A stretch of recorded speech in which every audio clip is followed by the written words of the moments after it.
Hello guys, welcome back to my channel. मैं निशा। आज मैं आप लोगों के लेके आई हूँ जो लोग भी सीटेट के एग्ज़ाम की तैयारी कर रहे हैं और पेपर वन की तैयारी कर रहे हैं, तो उनके लिए मैंने ईवीएस की एनसीईआरटी स्टार्ट की है। इससे पहले मैंने कई चैप्टर आपके करा चुकी हूँ। आज मैं आपका चैप्टर कराऊंगी जो आपका चैप्टर है छोटू का घर। ठीक है, तो इसमें मैं आपको छोटू के घर के बारे में बताऊँगी। तो चलिए स्टार्ट करते हैं जो हमारा चैप्टर है। तो देखिए, इसमें जो हमारा चैप्टर है छोटू का घर, इससे पहले मैंने आपके कई चैप्टर करा दिए हैं, जिसमें से आपके देखिए कौन कौन से चैप्टर करा दिए हैं।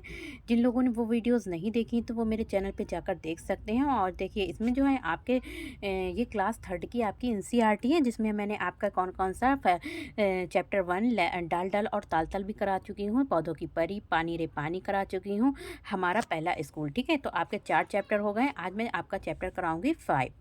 तो कौन सा चैप्टर 5 जो हमारा है 30 नंबर पे, और छोटू का घर। आज हम पढ़ेंगे छोटू के घर के बारे में पढ़ेंगे। तो देखिए, यहाँ पे हमारा चैप्टर 5 है, जिसका नाम है हमारा क्या है, एनसीईआरटी में चैप्टर 5 है जिसका नेम है हमारा छोटू का घर। ठीक है, चैप्टर 5 छोटू का घर है। और ये एनसीईआरटी की बुक क्लास थर्ड की जो एनसीईआरटी है उसका चैप्टर कौन सा है आपका 5 है। तो इसमें हम पढ़ेंगे छोटू का घर। देखिए, घर कैस कौन सा होता है और मकान किसे कहते हैं, तो इन दोनों के अंतर के बारे में भी हम सीखेंगे। देखिए, सबसे पहले यहाँ पे देखिए, यहाँ पे चित्र के माध्यम से हम इसको समझते हैं। क्या करते हैं, इसको समझते हैं। देखिए, यहाँ पे छोटू पहली बार मुंबई आया। कहाँ आया छोटू? पहली बार जो है वो मुंबई आया है। देखिए, अपनी मॉम के साथ। तो यहाँ पे क्या है, वो मुंबई आया है यहाँ पे छोटू। फिर क्या होता है यहाँ पे देखिए, उसके साथ क्या हुआ यहाँ पे, उसको मतलब यहाँ पे जब आया तो वहाँ पे उसको बारिश वारिश हुई। ठीक है, तो वो बारिश में कहाँ भागा, तो वो बारिश में यहाँ पे देखिए बैठ गया। फिर उसने क्या किया, यहाँ पे देखिए इधर उधर जब बारिश होने लगी, वहाँ पर उसके पास कोई भी घर नहीं था मुंबई में, तो बारिश हुई तो वो क्या हुआ, भीग गया। फिर देखिए, फिर उसने क्या सोचा कि ये जो पाइप है एक, उस पाइप को फिर जो था, जब बारिश हो रही थी तो वो उस बारिश में पाइप के अंदर जो था वो क्या जो था, सो गया। कहाँ सो गया? पाइप के अंदर सो गया, जिससे उसको बारिश में क्या मिली, राहत मिली। अब देखिए, जब वो पाइप में रहने लगा तो फिर उसने क्या किया, फिर वहीं पे वो रहने लगा रोज़, और वहीं पे वो उसने खाना बनाने लगा। यहाँ पर उसने अपना पानी रख लिया। ठीक है, यहीं पे एक डोरी बांध के क्या करने, यहाँ पे अपने कपड़े सुखाने लगा। ठीक है, उसके बाद उसने यहाँ पर देखिए, तो वो पाइप में रहा करता था। कहाँ रहता था? पाइप में रहता था। यहाँ पर एक क्या है, पेड़ है। और यहाँ पे जो था पाइप वो यहाँ पर रहता था। फिर उसके बाद क्या होता था, जो उसके फ्रेंड्स वगैरह आते थे, ठीक है, लेटता कहाँ था, वो पाइप में लेटता था, लेकिन उसके फ्रेंड्स आते थे तो उसने यहीं पे क्या बना लिया था, एक पेड़ के पास ही एक छोटा सा यहाँ पर चीज़ बैठने के लिए बना लिया था, कि जो भी उसके फ्रेंड्स वगैरह आए तो वो वहाँ पर बैठ जाएंगे। देखिए, और बाहर वो क्या, यहाँ पर खाना बनाता था। अब देखिए, आपने क्या देखा, चित्र के माध्यम से आप कहानी को अच्छे तरीके से सीख गए। देखिए, आप लोग अब कहीं भी जाते हैं तो अपना घर तो नहीं लेकर जाते हैं, आप बिना घर के जाते हैं। कभी कभी क्या होता है कि आप घर से जैसे ही निकलते हैं तो बारिश होने लगती है। तो वह वहाँ पर छोटू जब मुंबई गया तो उसके साथ क्या हुआ, तो वो वहाँ पर जब देखा, उसने पहली बार पाइप को देखा, घर और बारिश होने लगी, तो उसने अपने आप को बारिश से बचाने के लिए क्या किया, वो वहाँ कहाँ सो गया था, पाइप के अंदर सो गया था। तो अब यहाँ पर हम छोटू की कहानी पढ़ेंगे। चित्रों में छोटू की कहानी बताई गई, देखकर बताओ। तो आप लोगों को चित्र के माध्यम से मुझे लगता है कि आपको अच्छे से कहानी समझ आ गई होगी। छोटू ने पाइप को देखकर क्या सोचा, तो छोटू ने जब बारिश हो रही थी तो उसने सोचा कि इस पाइप के अंदर अगर मैं लेट जाऊंगा तो क्या होगा, बारिश से मैं बच जाऊंगा। छोटू ने पाइप का किस तरह से इस्तेमाल किया, तो छोटू ने पाइप का जो था क्या किया था, उसके अंदर लेट गया था और लेट के वहाँ पर सोने का इंतज़ाम कर लिया था। और बाकी जो था उसने जो था आसपास उसके अपना सामान रख लिया था। ठीक है, और क्या किया था उसने, वहीं पर अपने बाहर के जो था खाना बनाने लगा था। फिर आता है, छोटू ने पाइप और आसपास की जगह को कैसे कौन कौन से हिस्सों में बांटा। तो छोटू ने अपने, देखिए यहाँ पे क्या था, उसने पाइप और उसके आसपास की जगह को किन हिस्सों में बांटा। तो उसने क्या किया, जहाँ पे कपड़े सुखाने लगा, इधर पाइप के पास उसने पानी को अपने भर के रख दिया। ठीक है, और यहाँ पर बाहर के खाना बनाने लगा, और उसके बाहर जो था अपने दोस्तों के लिए बैठने के लिए भी जगह बना ली। ठीक है, यहाँ पर फिर आता है, छोटू ने पाइप के आसपास, छोटू को इस घर के कौन कौन से हिस्से में ज़्यादा समय बिताना पसंद होगा। तो देखिए, जहाँ पर आप लोग के ज़्यादा लोग बैठे होते हैं तो आप लोगों को भी अब कहाँ पे अच्छा लगता है, तो जहाँ पर ज़्यादा खाना पीना होता है, जहाँ पर सभी लोग घर के व्यक्ति बैठते हैं, तो वहाँ पर आपको अच्छा लगता होगा। तो ठीक इसी तरीके से छोटू को भी इस घर के कौन कौन से हिस्से में समय बिताना अच्छा लगता होगा। देखिए, पाइप के अंदर तो वो सिर्फ लेटता था, तो बाकी वो जो खाना बनाता था वो कहाँ बनाता था, देखिए बाहर बनाता था। और उसके बाद जो था अपने फ्रेंड के साथ समय बिताता था, तो वो क्या पाइप के बाहर, तो उसको बाहर पाइप के बाहर जो था पेड़ के नीचे समय बिताना बहुत अच्छा पसंद था। छोटू ने मोनू को भी पाइप में रहने का क्यों कहा होगा? देखिए, हम किसी के को क्या राय दे सकते हैं पाइप में रहने के लिए क्यों कहा हो? क्या तो फिर छोटू ने मोनू के पास घर ना हो, या फिर ठीक है, या फिर उसके पास भी जगह ना हो, या फिर वो उसका फ्रेंड है इसलिए उसने कहा होगा। देखिए, यहाँ पर हम बात करते हैं पेडागोजी का। यहाँ पे कॉन्सेप्ट है, मकान घर कब बन जाता है, इस पर चर्चा करवाना, मकान और घर के में अंतर को स्पष्ट करना। तो हम मकान और घर के, मकान जो होता है, देखिए एक ईंटों पत्थर का, देखिए एक खाली मकान है बन के तैयार हो गया, ईंटों पत्थर का मकान बन के तैयार होगा, तो उसे हम क्या बोलेंगे? मकान बोलेंगे।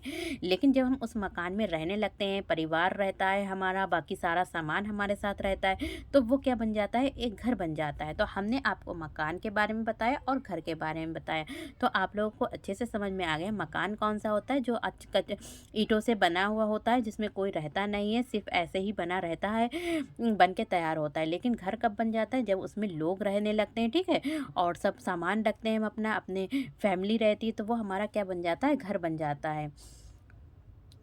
अपने घर का चित्र कॉपी में बनाओ, उसमें रंग भरो, ठीक है। जिस कलर का आपका घर है उसमें उस कलर का कलर को फिल कर सकते हैं। तुम्हारे घर में कौन कौन रहता है? तो आपके घर में जैसे कि आपके दादा दादी रहते हैं, पापा हैं, मामा पापा हैं, चाचा हैं, ठीक है, बुआ हैं, तो ये सब रहते हैं, इन्हीं के नेम्स राइट करना है।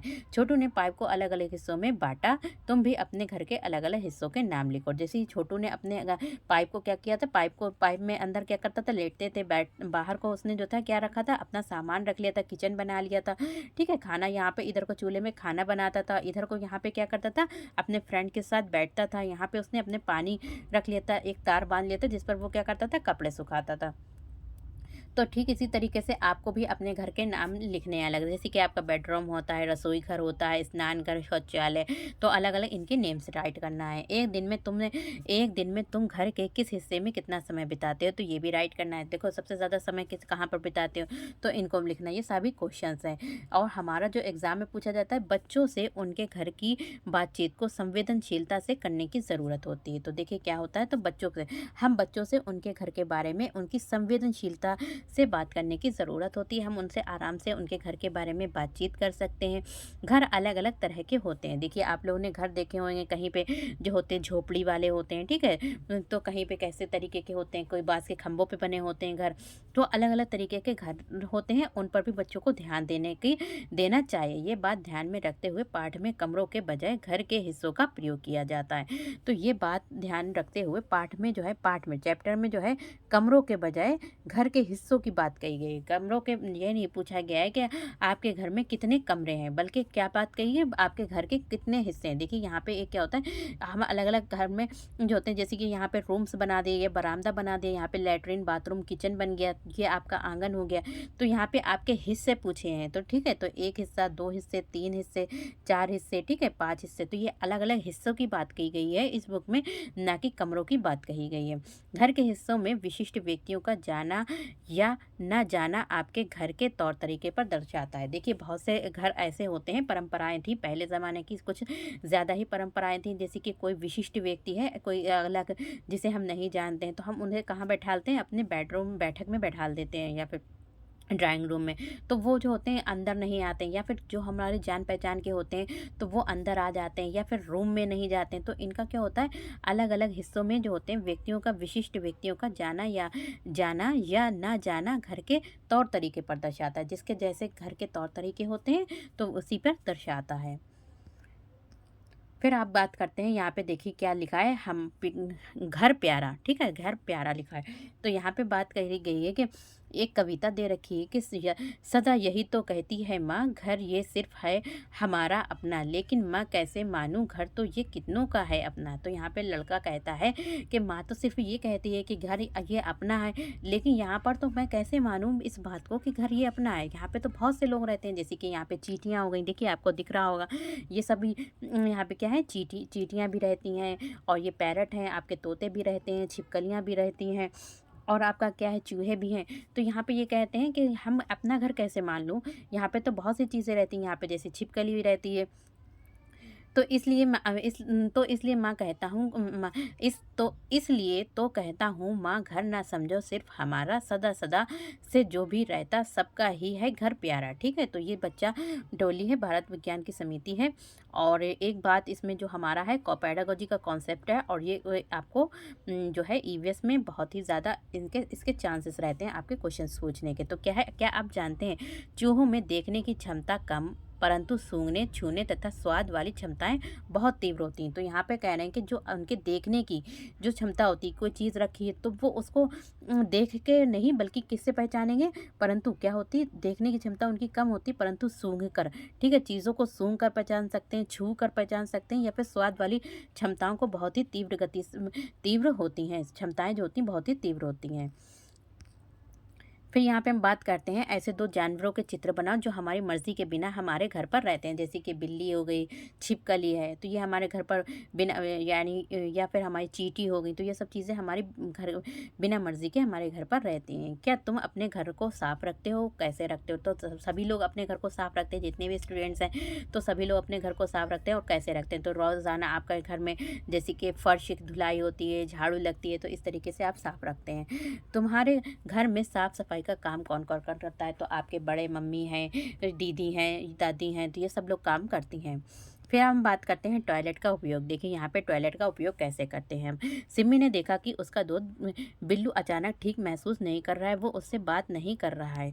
तो सिमी यहाँ पे बताती है, बिल्लू को बताती है कि तुम्हें क्या परेशानी है। तो बिल्लू कहता है कि मुझे जो है टॉयलेट में जाने से डर लगता है। तो यहाँ पे देखिए यहाँ पे ये क्या है, एक लड़की है सिमी, और ये हमारा क्या है, एक लड़का है बिल्लू। तो सिमी बिल्लू को शौचालय में जाने के तौर तरीके बताती है, कैसे उसको शौचालय का प्रयोग करना है, टॉयलेट का। तो देखिए यहाँ पे जो है, यहाँ पे क्या करती है बिल्लू बिल्लू कहता है कि मुझे डर लगता है कि मैं टॉयलेट में गिर ना जाऊँ। तो सिमी कहती है अरे नहीं, ऐसी बात नहीं है, तुम नहीं गिरोगे, और इस तरीके से तुम्हें बाहर जो है शौच नहीं करना चाहिए। और इसे क्या कह रहे हैं कि टॉयलेट का कैसे इस्तेमाल करना चाहिए, सही से इस्तेमाल करके, और ना करके उसे गंदा करते हुए, और उसे गंदा नहीं रखना चाहिए। तुम्हें डरना नहीं परंतु जिम्मेदार बनना चाहिए। तो यहाँ पे कहते हैं कि तुम्हें टॉयलेट को डरना नहीं चाहिए बल्कि क्या बनना चाहिए, जिम्मेदार बनना चाहिए। कैसे बन सकते हैं हम जिम्मेदार? तो यहाँ पे हम जिम्मेदार कैसे बन सकते हैं? तो कैसे बन सकते हैं, जैसे कि हमारा क्या है, टॉयलेट सीट का ठीक से हमें इस्तेमाल करना चाहिए। इस्तेमाल करने के बाद हमेशा जो भी फ्लैश है उसको क्या करें, साफ़ कर देना चाहिए। अपने आप को ठीक से साफ और ख़ुद को भी अपने आप से भी ठीक से वॉश करना चाहिए। टॉयलेट जाने के बाद अच्छी तरीके से हम जब टॉयलेट से वापस आते हैं तो हमें अपने हैंड वॉश को अच्छी तरीके से हैंड वॉश करने चाहिए। तुम्हारे स्कूल में टॉयलेट की क्या व्यवस्था है? तो हम तो आप लिख सकते हैं कि मेरे स्कूल में टॉयलेट की अच्छी व्यवस्था है, सबके लिए अलग अलग टॉयलेट हैं।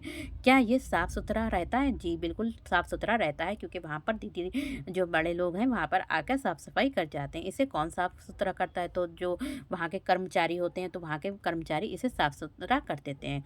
तुम इसकी सफाई किस तरह से करने में मदद करते हो? क्योंकि हम लोग जो है वहाँ पर शौच करते हैं और उसमें खूब ढेर सा पानी वॉश भी कर देते हैं, साफ़ कर देते हैं फ्लैश को।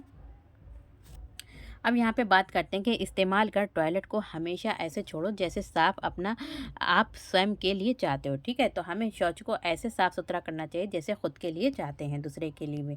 क्या तुम जानते हो, यहाँ पे एक ये पेडागोजी का कॉन्सेप्ट है, आपको ये भी याद करना है।